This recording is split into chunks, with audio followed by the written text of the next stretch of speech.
Bienvenue à l'Organisation de l'Ontario des aidants naturels et de nos webinaires. Je suis Susan Bach, programmatrice à l'organisation et je serai votre modératrice. Dans ces webinaires, l'Organisation des aidants naturels amène les aidants naturels avec des experts pour explorer des sujets et des intérêts.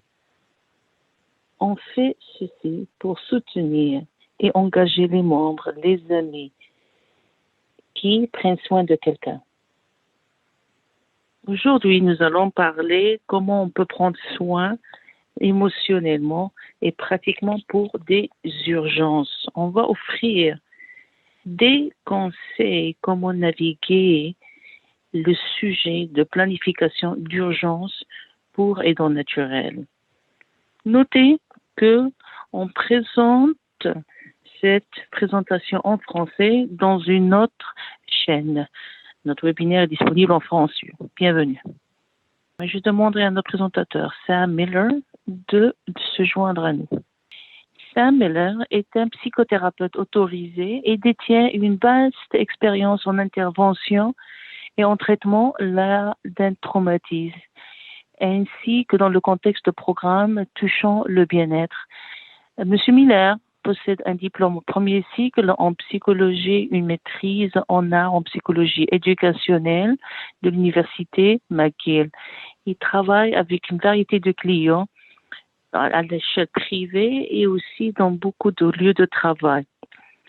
Il a géré plusieurs enjeux cliniques, l'anxiété, le changement, la résolution et la résolution des conflits dans le lieu de travail.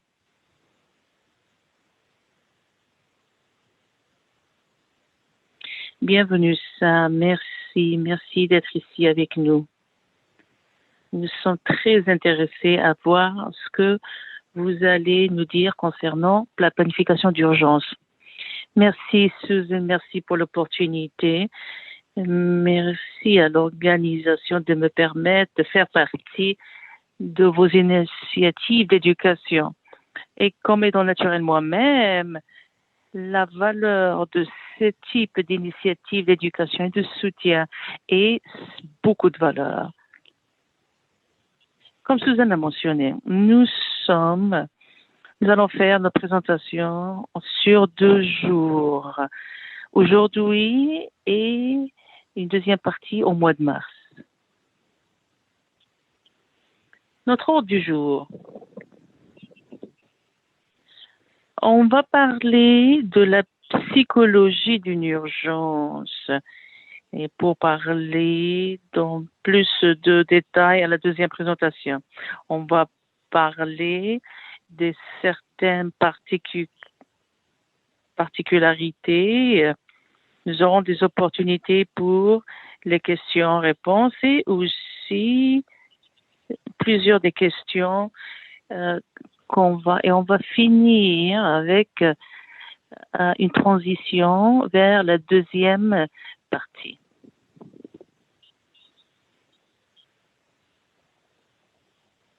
Et comme nous sommes tous dans cette pandémie, plusieurs d'entre nous avons des enjeux concernant les danses naturelles, la santé mentale. On n'a pas imaginé dans notre imagination. La plupart d'entre nous qui sommes aidants naturels, on n'était pas préparés à être des aidants naturels. Mais je pense on ne prévoit pas de le devenir. Souvent, quand un rôle général, c'est que on donne. Et quand on fait ça, on ne connaît pas nos propres besoins. La plupart du temps, on prend soin d'un membre de la famille et on n'a pas pris le temps, franchement, pour créer ce plan d'urgence qui pourrait nous remplacer au moment du besoin, mais c'est quelque chose qu'il faut faire. Et pendant cette pandémie, les aidants naturels ont besoin d'un cours accéléré pour acquérir des compétences tant nouvelles qu'inconnues. Par exemple, notre préoccupation de santé mentale pour nous-mêmes et la personne dans le bassin. Et maintenant, non seulement on s'occupe d'un être cher, mais maintenant on doit faire preuve d'imagination pour accéder à des services et des ressources qui étaient plus faciles d'accès avant la pandémie. Et maintenant, c'est difficile à cause de la pandémie.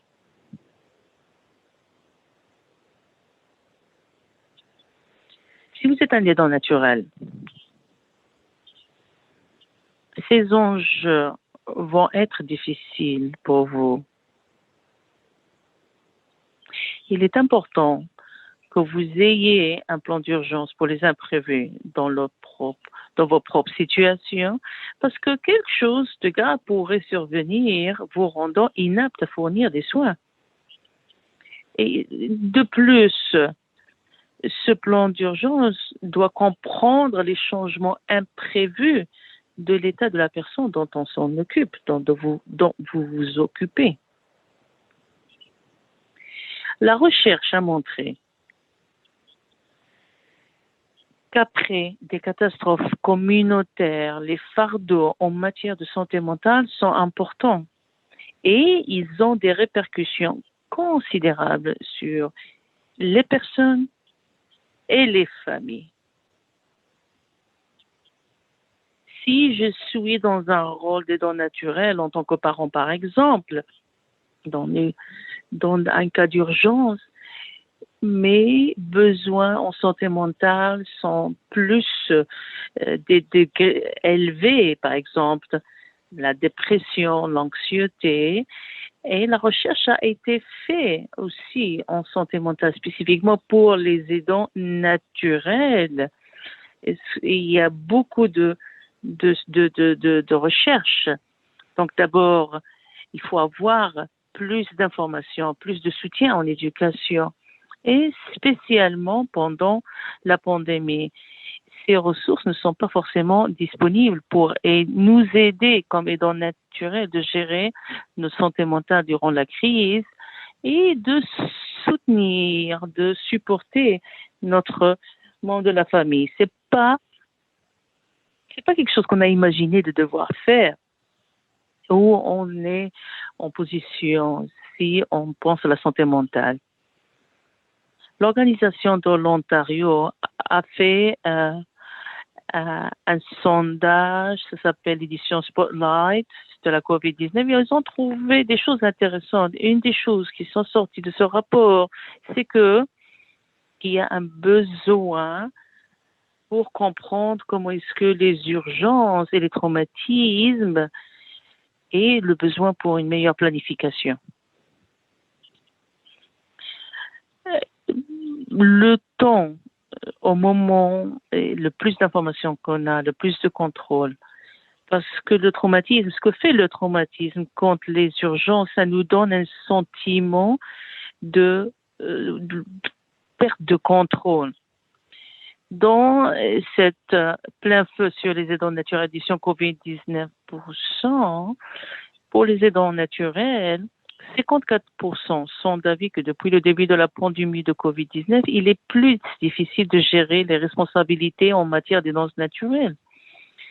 On passe plus d'heures sur les tâches d'aidance naturelle, fournir du soutien affectif ou comportemental, assurer le transport, faire des travaux ménagers. Et aussi, le soutien émotionnel est très important parce que franchement, non, on n'y repenchait pas avant. Et ces nouvelles tâches associées à la COVID-19, c'est une addition. Et franchement, bien qu'on ait de plus en plus de difficultés à les organiser, les aidants naturels ont un besoin plus élevé pour des soins de relève. Nous avons plus de soins et on ne peut pas avoir ces besoins de relève sans parler du fardeau financier que la COVID-19 a accru. L'isolement social, le sentiment de solitude, l'isolement, c'est ce que la COVID-19 a entraîné. Donc, vous avez des sentiments, comme je disais, de solitude, d'isolement, de dépression, et vous êtes placé comme si vous êtes un thérapeute pour les récipiendaires. C'est beaucoup de demandes pour les aidants naturels. Et les demandes pour aussi les professionnels de la santé mentale qui seront appropriés pour les aidants naturels et leur être chers. Il y a beaucoup de variantes qui nous compliquent notre le fait de ne pas vouloir donner le soin, de passer les soins, les difficultés à gérer en temps de crise, le soin psychologique, d'autres thérapies de soutien. Donc, tout ça est difficile. Alors, quand vous jetez à ça, et si vous n'avez pas une provision avant la pandémie, ça devient de plus en plus difficile. C'est pour ça, la présentation aujourd'hui, c'est d'avoir un plan d'urgence et que c'est votre meilleure chance de vous préparer. Donc, comme je disais, il y a de nombreuses variables qui empêchent de gérer la situation d'urgence avec calme et de manière ordonnée et productive. Alors, comment on prend soin de nous-mêmes durant ces temps difficiles? Comment est-ce qu'on gère ces prises de soin de soi? Donc, limitez votre temps sur les médias sociaux avec toutes les informations concernant le nombre de cas, mais je dirais limitez votre temps. Concentrez-vous sur ce que vous pouvez contrôler et ne pas sur ce qui est hors de votre contrôle. Et faites les choses qui vous permettent d'être le meilleur aidant naturel. Et vous aurez des pensées négatives, mais il faut les défier. Aussi, permettez-vous contrôler votre colère, pratiquer la détente, la relaxation. Les relations en général pendant ce temps sont difficiles, mais essayez de garder les relations que vous avez, même si c'est par Zoom. C'est mieux de voir des choses. Maintenez, donc, si vous pouvez, ces relations le mieux possible, autogérer votre santé. Et ce que notre présentation va faire va vous habiliter à planifier pour les situations d'urgence en petites étapes faciles à gérer. Ça ne peut pas être une tâche tellement insurmontable. Donc, on va le faire en petites étapes faciles à gérer, plus faciles à gérer pour créer ce contrôle, pour être prêt. Et ultimement, à réduire nos stress. Donc, c'est un peu les défis, certains des enjeux de santé mentale pour créer un plan d'urgence. J'aimerais maintenant, je vous invite, Suzanne, maintenant, à peut-être s'il y a des questions que vous avez pour moi en ce qui concerne ce sujet, qui peut répondre à des questions. Je suis frappée par cette notion d'être prêt. Comment on peut être prêt pour avoir un plan d'urgence? Quelles sont les barrières pour les aidants naturels qui veulent développer d'un point de vue psychologique? Il y en a plusieurs. Un que je vois très souvent, c'est le sentiment de culpabilité. Le sentiment de culpabilité, par exemple, est-ce que je ne fais pas mon travail de manière appropriée?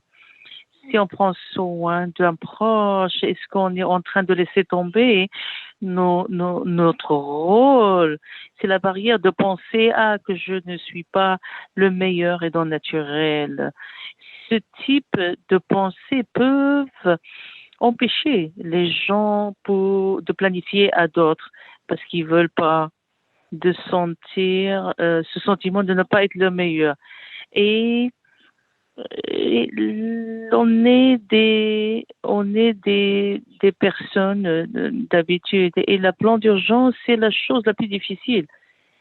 C'est quelque chose on n'aime pas y réfléchir, on ne peut pas y penser parce que le sujet est difficile. Ça, c'est certaines des barrières psychologiques. L'autre chose, c'est l'urgence, le traumatisme, la pandémie, c'est le perte de contrôle. Alors là, je suis en train de laisser plus de contrôle, c'est un inconfort.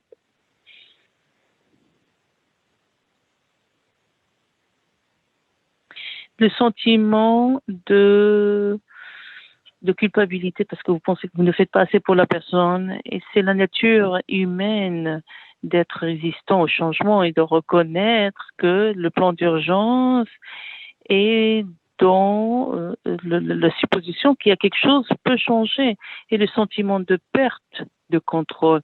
Je suppose de donner un nom à ces sentiments et de le reconnaître quand vous regardez de près un plan d'urgence, je pense que c'est un bon début. Oui, je suis d'accord avec tous les défis de santé mentale. Reconnaître, l'accepter, c'est une bonne étape de le gérer.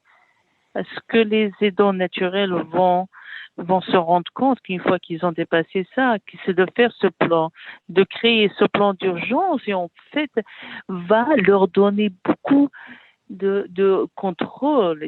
Si je suis impliquée activement dans ce plan, c'est mon nom dessus, c'est mon signe, c'est une extension de mon aidance naturelle. On va parler du côté pratique, mais on a structuré ces deux webinaires pour commencer d'abord avec la préparation psychologique pour commencer à en parler, pour aider un plan robuste d'urgence. Quand on pense à la préparation émotionnellement, psychologiquement, j'imagine qu'il y a une résistance. Vous avez mentionné, et j'en ai fait l'expérience moi-même, c'est une résistance à mettre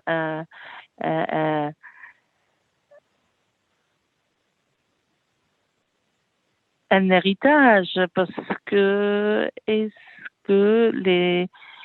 que vous pouvez parler de quelque chose qui peut alléger cette résistance? Je pense que le plus important, c'est de faire l'emphase. Ultimement, les avantages qui va se passer comme étant naturel et définitivement pour la personne dont vous prenez soin. Si pour fournir le meilleur soin que vous pouvez, ça c'est la façon de le faire. Et c'est l'aspect. Et l'aspect aussi psychologique, émotionnel, par exemple, de permettre aux gens d'en parler, encourager les gens à parler. Mais de quoi ai-je peur? Qu'est-ce qui me préoccupe? Quand je parle à mes patients des éléments de stress, il y a des stress qu'on ne peut pas contrôler et il y a des stress qu'on peut contrôler. Il y a, une pandémie, par exemple, une pandémie, on n'a aucun contrôle sur une pandémie. Donc comment est-ce que je vais lui donner de pouvoir, mais une fois la première étape, ce qu'on peut gérer, on peut gérer aussi bien qu'on peut en créant ce plan d'urgence. J'aime bien le point quand vous parlez de dépasser la résistance, parce que comme aidant nature, on veut faire le meilleur travail qu'on peut faire et de penser à un plan d'urgence. Est-ce que vous avez des pièces de puzzle pour soutenir? Ça, c'est vraiment un conseil excellent. Vous avez parlé après de parler de sentiments de résistance avec d'autres personnes. Si vous faites l'expérience, une résistance, une procrastination pour faire quelque chose, peut-être en parler avec quelqu'un en qui vous avez confiance. Je ne pense pas que ce soit limité aux professionnels. Il y a une force extraordinaire et je pense que c'est un des aspects extraordinaires de l'organisation de l'Ontario des aidants naturels, c'est le sentiment de communauté. Si vous êtes capable de vous connecter avec d'autres aidants naturels, quand vous parlez de ça, vous avez la même chose. On fait face à la même chose. Et je suis comme aidant naturel, je parle à mes amis qui sont des aidants naturels, on parle de nos frustrations pendant ces temps difficiles et j'en parle tout le temps. Donc, c'est un pouvoir de savoir que vous n'êtes pas tout seul et aussi les avantages de comprendre qu'un aidant naturel qui va vous dire ah oui j'ai déjà fait ça. Donc c'est pas seulement les professionnels qui vont vous donner ça. Un autre point aussi que je veux soulever, ce que j'espère et je vois ces poches qu'on sort de cette pandémie. Je veux dire ceux qui sont en position d'aider psychothérapeutes, d'autres professionnels des soins de santé réalisent le besoin d'être fournir des services de manière différente. Et je pense que ultimement, ça va être excellent pour les aidants nature. On fait la thérapie en ligne, on fait des réponses en ligne, comme des séminaires d'éducation, comme ce qu'on fait maintenant. Donc, je pense qu'il y a un changement, une reconcentration de la part des professionnels des soins de santé d'avoir accès plus. Et si vous êtes un aidant naturel, avec un peu de chance, vous saurez, il y aura plus de moyens d'aller chercher ce soutien dont vous avez besoin. Merci pour ça. Merci pour la réponse. Je ne veux pas dominer les questions en question. Donc, ce dont vous parlez, c'est vraiment très important pour l'audience, les membres de l'audience. Et je veux inviter les membres de l'audience à réfléchir aux questions qu'ils veulent poser à Sam. En attendant les questions de l'audience qui vont Stacy, derrière la scène, nous aide, va envoyer les questions et je vais vous les poser et Sam va y répondre. Une des choses que je voulais vous demander, en considérant le développement d'un plan d'urgence, j'aurais aussi comment est-ce que je laisse tomber certaines responsabilités, contrôle, autorité sur la personne dont je prends soin. Alors, c'est quoi votre conseil aux aidants naturels qui sentent une résistance à développer un plan d'urgence parce qu'ils ne peuvent pas imaginer ne pas être là pour la personne dont ils prennent soin. Ils ne peuvent pas imaginer faisant un travail aussi bon que leur travail. Est-ce que vous avez un conseil pour les aidants naturels qui seraient résistants à laisser le contrôle? Oui, je pense qu'une des clés, juste parce que vous êtes en train de développer un plan d'urgence, ne veut pas dire que vous avez laissé tomber le contrôle à quelqu'un d'autre. La nature d'un plan d'urgence, c'est dans l'événement d'une urgence. Donc, il faut faire l'emphase sur ça pour les aidants naturels qui hésitent à donner le contrôle. Non, nous ne disons pas que vous le faites. Nous disons que ça va se passer seulement s'il y a une situation où vous ne pouvez pas continuer à faire les danses naturelles. Alors, il faut changer l'état d'esprit avec de la personne qui est dans, oh oui, j'écris le plan d'urgence, je laisse tomber le contrôle. Non, on n'est pas en train de dire ça. Donc, il faut changer l'état d'esprit. En plus de ça, il faut créer l'état d'esprit que ça, c'est une continuation. C'est une continuation de l'excellence aidance naturelle parce que vous êtes assez courageux, courageuse, assez pour comprendre en cas d'urgence, vous ne serez pas la meilleure personne. Peut-être qu'il faut changer comment on fait cette aidance naturelle. Merci pour ça. Oui, je trouve que cette idée de courage, de bravoure est motivante.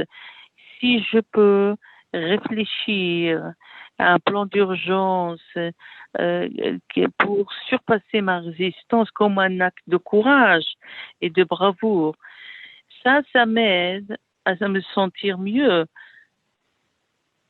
C'est vraiment un bon conseil. Je pense que l'autre enjeu aussi, c'est d'arriver au point où vous allez reconnaître que, avec un peu de chance, on va permettre aux aidants naturels de reconnaître certains des enjeux de santé mentale et c'est vital pour les aidants naturels de comprendre ça. Je sais que mes collègues, nous avons tous eu notre crise de COVID-19 et comme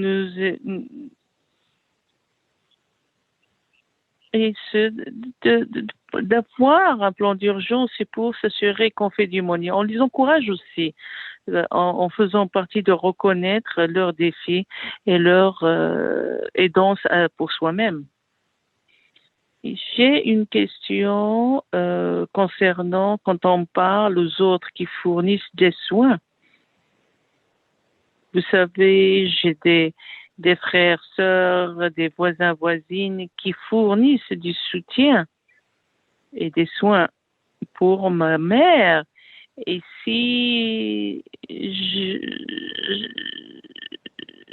j'approche le sujet d'urgence, un plan d'urgence, comment est-ce que vous suggérez d'approcher le sujet de plan d'urgence avec les autres personnes qui sont impliquées avec vous comme aidants naturels? Ça peut être une conversation difficile, dépendamment de la relation que vous avez. Il y a des familles où le sujet des danses naturelles est un point de contentieux des fois. Donc il faut parler mais c'est une situation, vous êtes ouvert et honnête, vous partagez l'information tout le temps concernant les danses naturelles. Ça devrait une de ces conversations. Je ne pense pas qu'il faut être ouvert et honnête.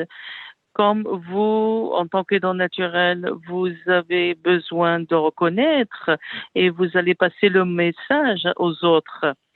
Donc, c'est comme si vous allez vendre l'idée. Donc, il faut qu'il soit parti de cette conversation.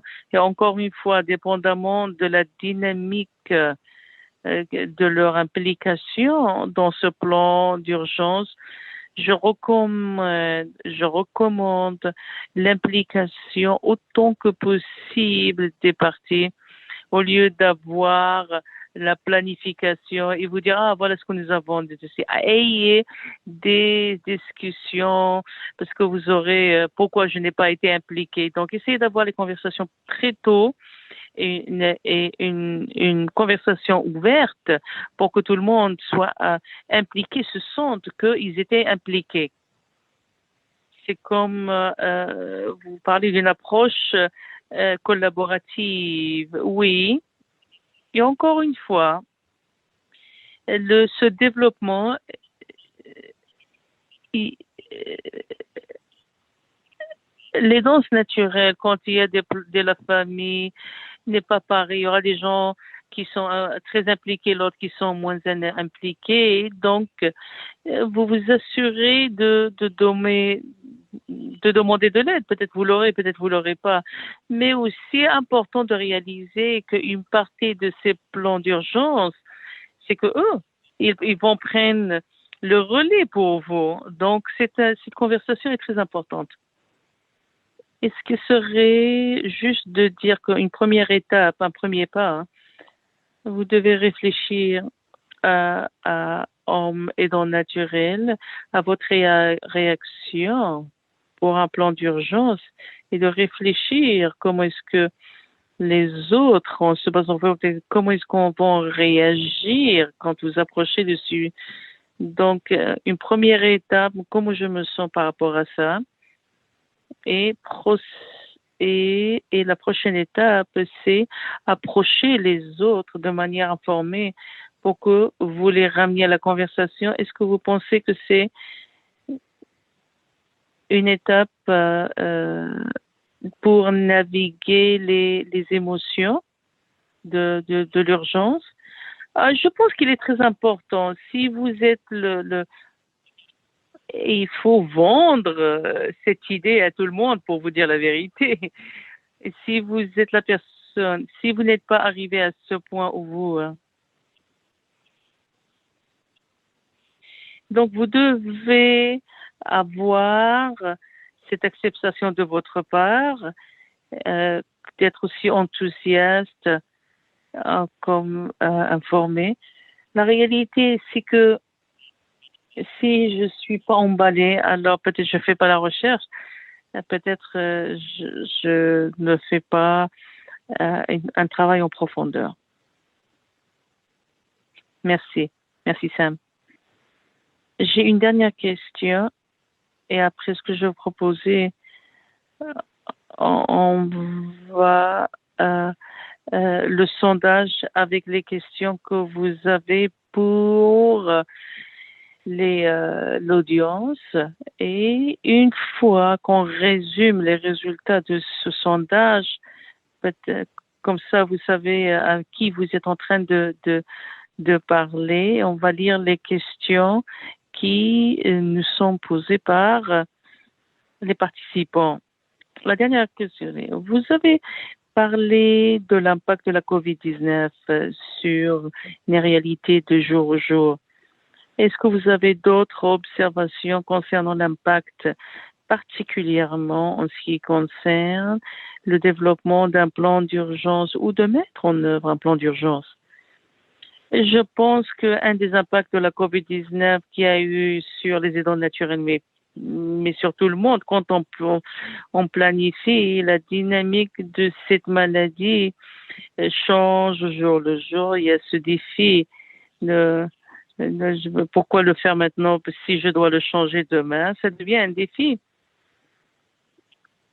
Je pense aussi que l'autre défi de la COVID-19 pour le développement d'un plan d'urgence pour plusieurs personnes, c'est que, surtout pour les aidants naturels qui sont tellement dépassés, c'est ah oui, je vais le faire quand je pourrai, j'essaye juste de ne pas sombrer. Je pense que c'est et je pense que le manque de socialisation et le contact humain pour certaines personnes a beaucoup de fardeau quand on veut gérer ce que nous devons gérer maintenant.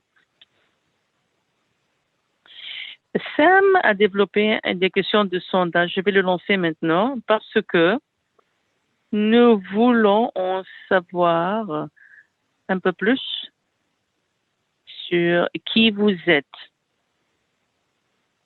Les questions, combien d'aidants naturels ont un plan d'urgence en place? Ça veut dire combien d'entre vous avez un plan d'urgence en place? Combien d'aidants naturels quelqu'un d'alternatif? Et la dernière question, est-ce que vous pensez qu'un plan vous aurait aidé avec les changements de la COVID-19? Donc, seulement 18% Les participants ont dit qu'ils ont un plan d'urgence en place. 73% ne l'ont pas. Combien d'entre vous avez une personne de la famille pour, en cas d'urgence qui peut faire le relais? 49% ont dit oui, 39% ont dit non. On dit non. La dernière question. Est-ce que vous pensez qu'un plan vous aurait aidé à gérer la COVID-19? 60%, 60% dit oui, 15% dit non. Merci pour toutes ces réponses. Et si je peux parler aux gens, je ne suis pas surpris que seulement 18% ont un plan d'urgence. C'est superbe que 18%, mais évidemment, il faut bâtir.